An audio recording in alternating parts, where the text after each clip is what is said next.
Hey, Genki Call here with teams and tips for the Sea of Sorrow faction assault. Sea of Sorrow is connected to Merlantis, so the level that you have here is going to affect your delve. If you have it above level 12 or above, you're going to have some faction horde stats, which will boost your troops down there. And then also, hello computer. Lagging, lagging, lagging. Hey, my game is lagging. Yay, it stopped. Okay. And then Sea of Sorrow, the Horde will also affect your teams and troops down here.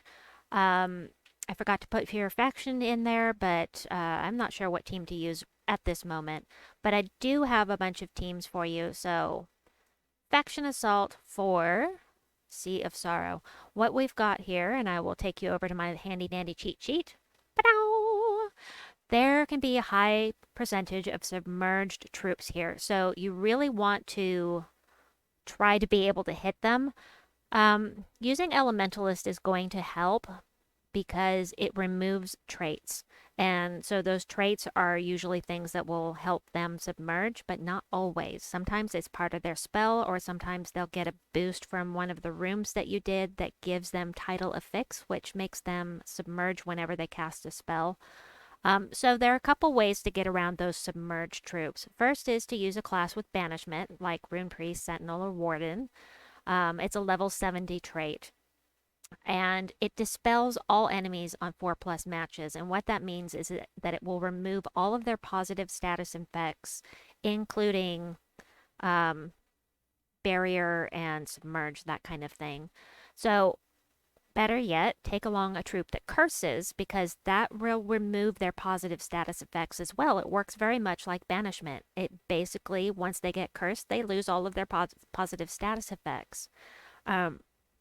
If you use a weapon or troops that do damage to multiple enemies, it's not going to hit. I mean, if it hits the entire team, it's not going to work. But if you use something like the Crypt Keeper weapon, and let me show you the Crypt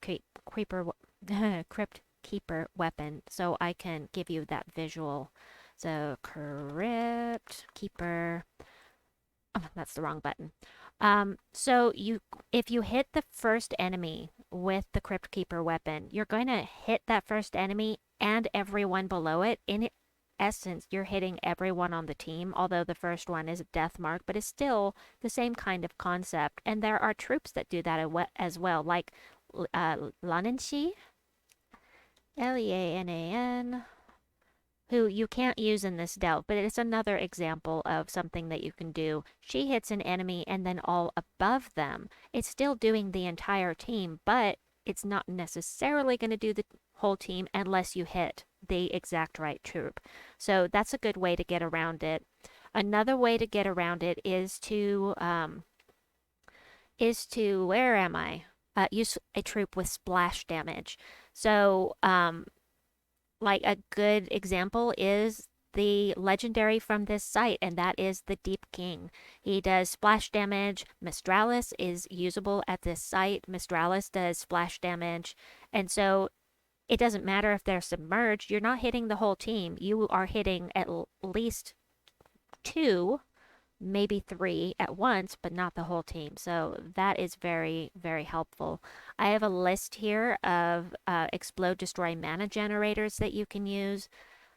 You know, these teams, they're not absolute. They're however you want to use them. And all of these troops or teams that you see here are in the description box below. I will mark some of them so that you can see which ones are my personal favorites, because I know it's a lot. It's a whole wall of text, right? I've already got a few of them on the no legendaries side marked that I think are extra good, but you know, all of these teams are going to work. It's just what you have and um, the approach that you want to use. I do want to mention on High King Iron Gut, on this, wait, this one right here, this team, I am using Elementalist. Elementalist isn't a great it isn't a great class to use when you're using High King Iron Gut because it makes their attack 0. So when you devour them, you're not taking on their attack, which means you might miss. If you only have a 77% chance to devour, and you do devour one, but their attack is 0, you could miss on your next strike. And so that's something to keep in mind with High King Iron Gut and Elementalist class. I am using it with this specific team because we've got Zul'Goth here to take out anything. Centuragon, Zul'Goth, oh, so good. Here's another one, Doomglaive, Centuragon, Zul'Goth with Leprechaun is my favorite, but he's not allowed in here, so I'm going to try the Lava Troll with this. Anyway, a lot of these teams I have put Elementalist class on, and something else to be aware of with these team codes is if you have your Elementalist class fully leveled out. I do not yet. So those team codes are only going to have the talent trees unlocked to level 40. If you're past level 40, be sure you go in and reselect the ones that you want here, maybe Lightning Strike and Fortitude, whatever it may be. Be sure to go in and recheck those and make sure that you have them because otherwise you're going to miss out on having those traits.